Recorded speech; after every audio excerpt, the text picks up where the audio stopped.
저는 올해로 결혼한 지 5년 차 된 30대 여자입니다. 3살 배기 딸을 키우며 남편과 맞벌이하며 살고 있어요. 남편이랑 사이도 좋은 편이고 딸과 셋이 행복하게 지내고 있는데 역시나 모든 것이 다 좋을 순 없는 것 같더라고요. 시댁 때문에 결혼 생활 초반부터 스트레스 받았고 특히 요즘 들어서 그 스트레스가 거의 최고에 달해 있었습니다. 결국 참다 못해서 지난 추석에 다 뒤집어 엎어버렸는데 이제 와서 후회는 한 점도 없이 홀가분한 기분이네요. 남편은 위로 5살 많은 형이 하나 있습니다.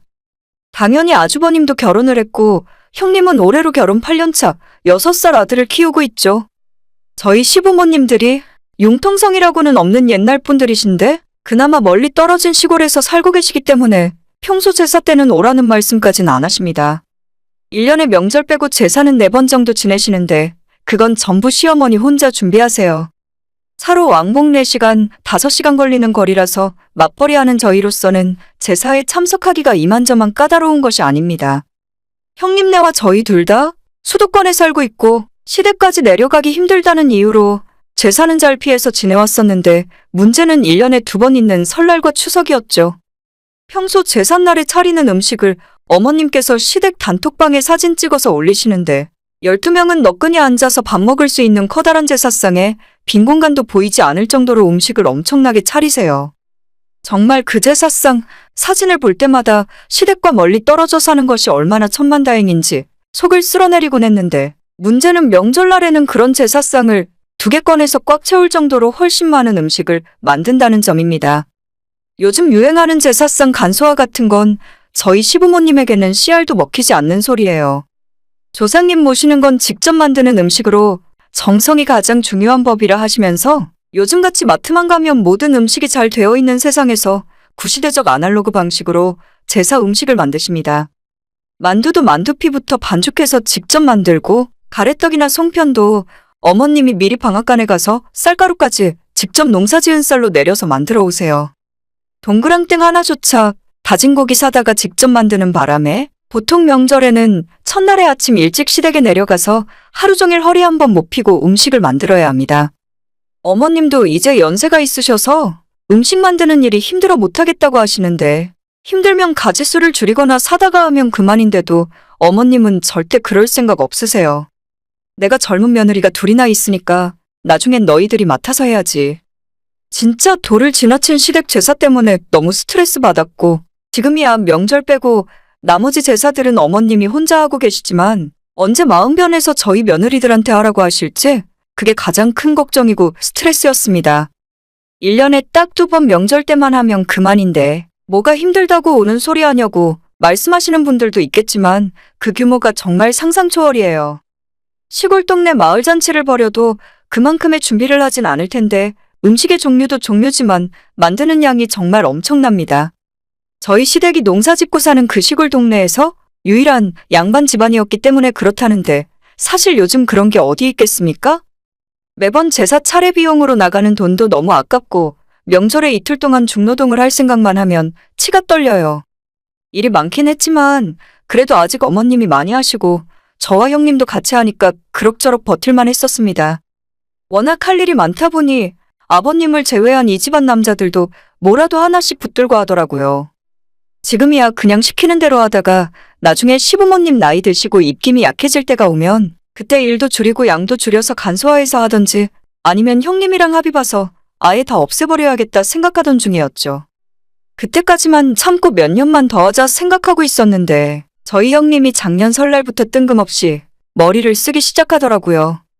작년 초 설을 2주 앞두고 갑자기 예상치도 못한 형님의 임신 소식이 들려왔습니다. 시부모님이 같이 계시는 시댁 단톡방에 테스트기 2줄짜리 사진을 올리더니 아이가 생겼고 겨우 4주 됐다고 하시는 거예요.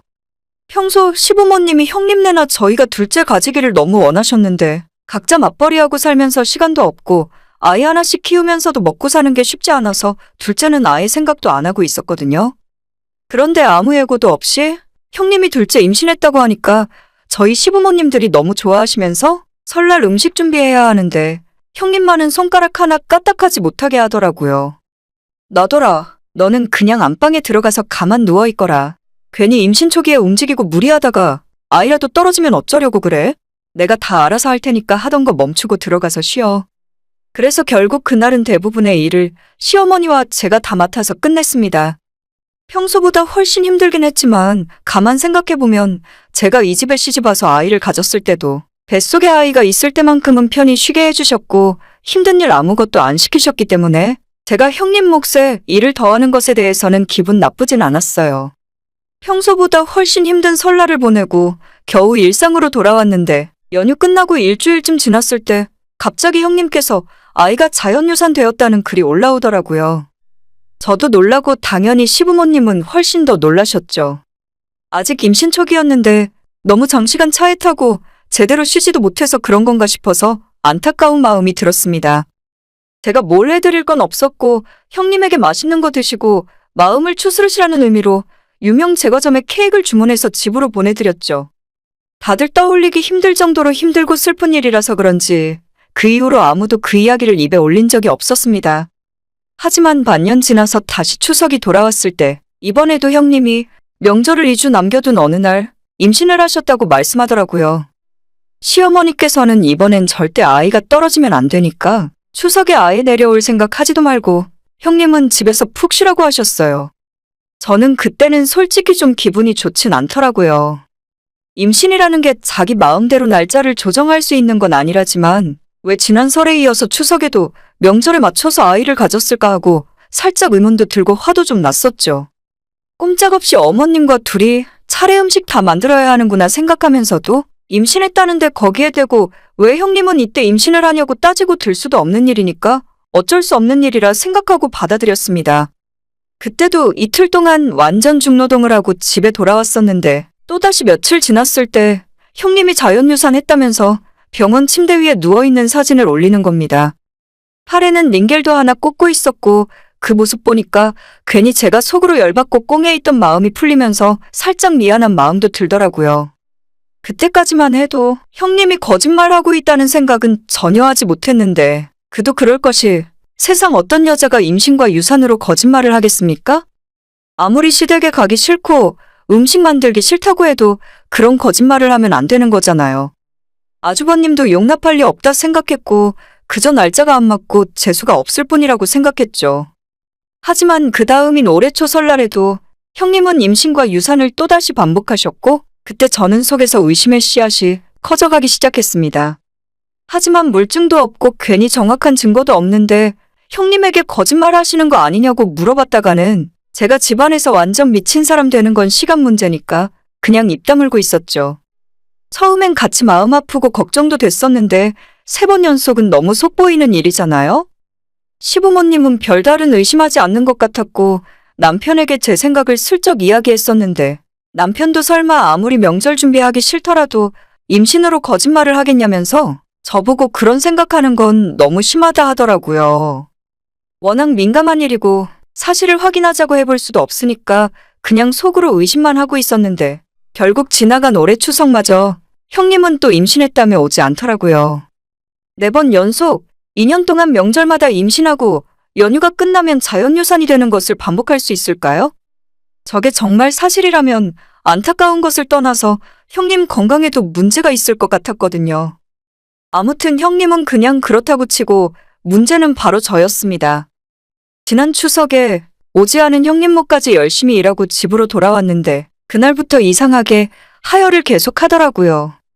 최근 2달 동안 달거리가 없긴 했었지만 제가 평소에도 워낙 이런 부분에서 불규칙했었고 1달 건너뛴 적도 종종 있었기 때문에 아무런 징조를 느끼지 못했어요. 하지만 하혈이 계속되어서 어쩔 수 없이 병원에 갔었고 제가 임신했다가 초기에 자연유산이 되었다고 알려주시더라고요.